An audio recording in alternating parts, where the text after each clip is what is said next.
Now, the Three Martini Lunch with Greg Corombos and Jim Garrity. And welcome, everyone, to the Thursday edition of the Three Martini Lunch, along with Jim Garrity of National Review. I'm Greg Corombos of Radio America. Good, bad, and crazy martinis for conservatives today. And, Jim, we actually have a good martini. Not that's could have been worse or bad for Democrats, but an actual good martini here.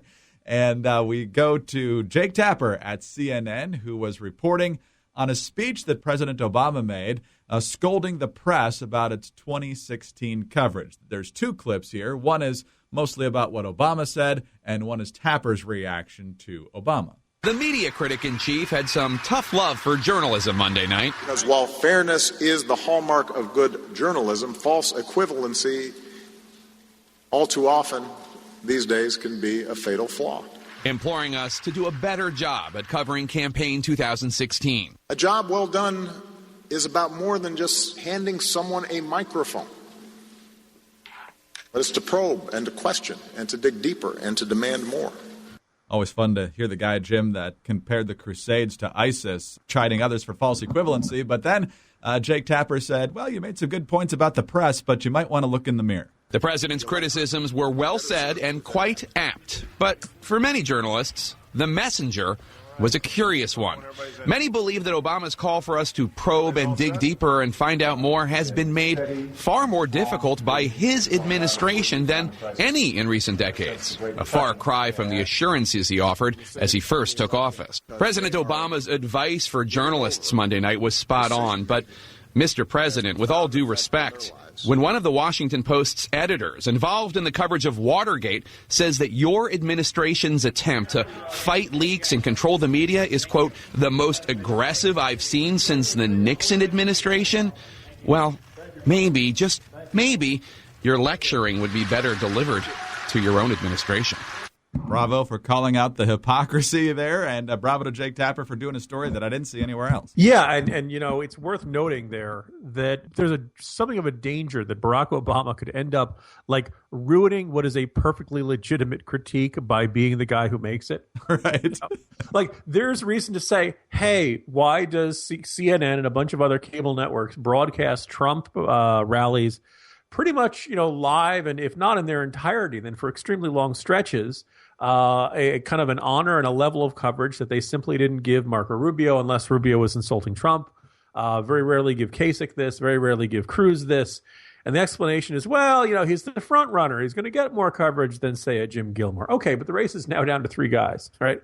And just the level of coverage is, you know, wildly disparative. Obama deserved this. That's what somebody said. Obama said, you know, in 2008, I got asked really tough questions.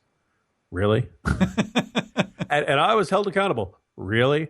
And the idea, look, the other thing is that I don't think actually the questions being thrown at Trump are necessarily soft, or at least not all that often. He does say to, you know, nothing too hard, Mika, during some of these appearances. But, you know, Charlie Sykes certainly asked him a bunch of tough questions.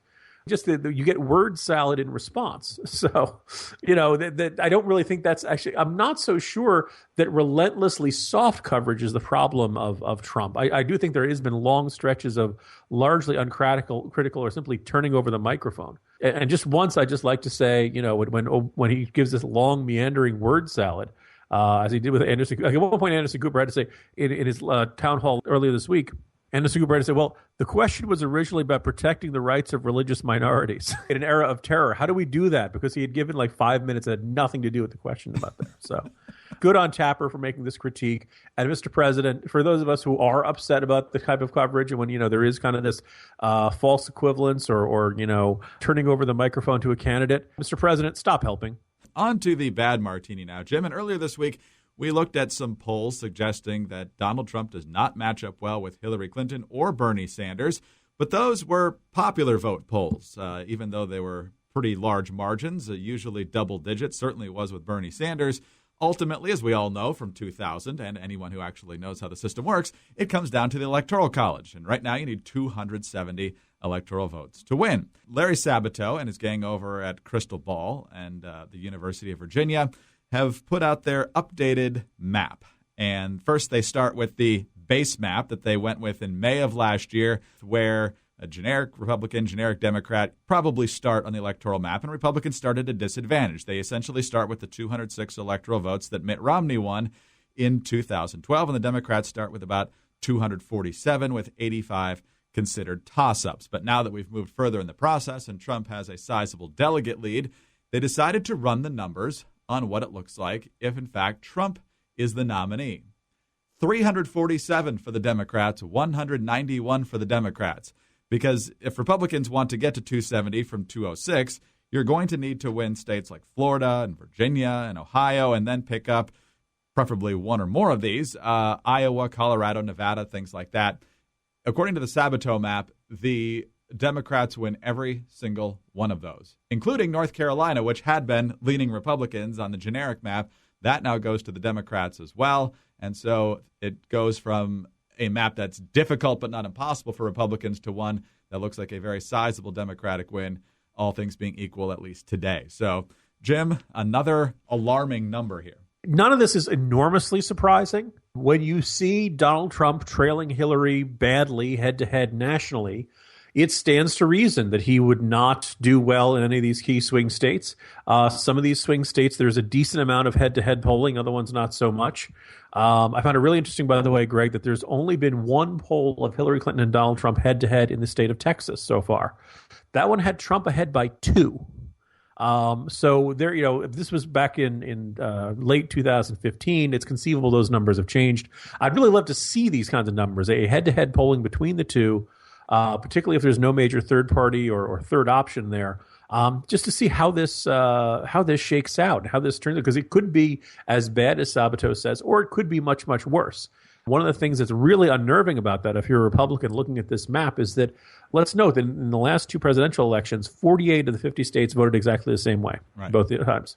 On this map, those 48 stay the same way unless you see one of the red states flipping, like Arizona or Georgia or Missouri, flipping, or Indiana flipping into the blue column. If that occurs, then we're really in trouble. So we basically are looking at a very bad outlook here, probably down ticket losses. And, I don't see the silver lining here. I don't see the advantage here. There's no, so I don't know about you, Greg. I look at that and I think, okay, the job for the delegates in Cleveland just got a lot easier. People might be upset if Trump doesn't get the nomination. Yeah, but if you nominate him, you lose on a grand epic scale, and your objective in politics is to not do that. So it strikes me as pretty straightforward, but I'm going to guess there are some people who say, no. If he won the most votes, he has to be the nominee, no matter what the terrible, terrible, catastrophic consequences are. Yeah, I'd kind of like to see other maps just to see how Cruz would match up, and I'm sure the Kasich campaign would like to see one too. But you also mentioned another thing in passing there that I think could be very, very telling for folks going forward, and that's what the Senate outlook would look like given Trump as the nominee versus others as the nominee. So while it's certainly sobering to look at what a Clinton versus Trump matchup is like, it'd be great to have some more numbers on the down ballot races, and also to see how much things would actually change if there were a different GOP nominee. So, Larry, get to work. Yeah. They'll work on that eventually. My colleague Alexis Levison wrote about this a little bit. I wrote about the House yesterday. You want to know the good news there, Greg? What? Republicans might not lose the House. Might not. It might just be a couple dozen seats they lose. Oh, that's all. See, so no big worry. The 30-seat margin will probably hold. Everybody can relax, take that deep breath. Yeah, I know, but I'd rather not lose a couple dozen seats, but that's me. On to the crazy Martini now. And Jim, just when you thought that the reaction to the charges against Corey Lewandowski against Michelle Fields had not created enough of a firestorm or a head slapper, now the media itself has done no favors for Michelle Fields here. This is courtesy of Mediaite. Former Breitbart reporter Michelle Fields has left her Washington, D.C. apartment after news outlets accidentally published Fields' address and phone number, opening her up to harassment. Fields successfully filed police charges against Donald Trump campaign manager Corey Lewandowski, leading to Lewandowski's arrest for battery Tuesday. But when Fox News and BuzzFeed published Lewandowski's arrest report online, they forgot to redact Fields' personal information. Fields told The Blaze that she has been swamped with threatening messages on her phone ever since. Some of those threats were bad enough that she no longer felt safe staying in her apartment. So, Jim, obviously, I don't think we can necessarily ascribe an intentional decision necessarily to leave that information on there. It's probably just very sloppy journalism, but nonetheless, it's leading to more trouble for Michelle Fields, and we're seeing once again the very ugly side of this campaign. Yeah, again, like you, this is one of the. I just want to throw up my hands because it seems reasonable to assume that Fox News and BuzzFeed didn't want this outcome to happen. But on the other hand, look, when you have a broadcasting platform, when you want to have a great audience, when you want to inform the public, you have to take that responsibility seriously. And it's so simple and basic to just look at look at a official document. Check to see if it's got anybody's address on it and cross it out, black it out, blur it on the screen. Do whatever you have to do because these are the types of consequences. We live in a crazy world, and I think if you spend any time on social media, you can tell that the anger and irrationality and rage that is out there is only getting worse. And you already knew that Michelle Fields was, being denounced from the very top of the Trump campaign, and all of his followers think she's the devil and all that stuff. I mean, like, God, just what egregiously bad decision making. It is just morally exhausting to spend any time watching this campaign, and just a little bit of more caution, just a little bit more diligence would avoid, bad outcomes like this one. Franklin Graham's going around the country telling people, regardless of who they're voting for, to pray for the country. It's stories like these that show you that Franklin Graham is probably the guy going around the country with the most urgent message right now. Jim, it's just a really depressing story that adds to an already depressing story. But, hey, we got a nice day here in Washington today, so fuck up, everybody. Talk to you tomorrow. See you tomorrow, Greg. Jim Garrity of National Review. I'm Greg Corombos of Radio America. Thanks for being with us today, and tune in again on Friday for the next 3 Martini Lunch.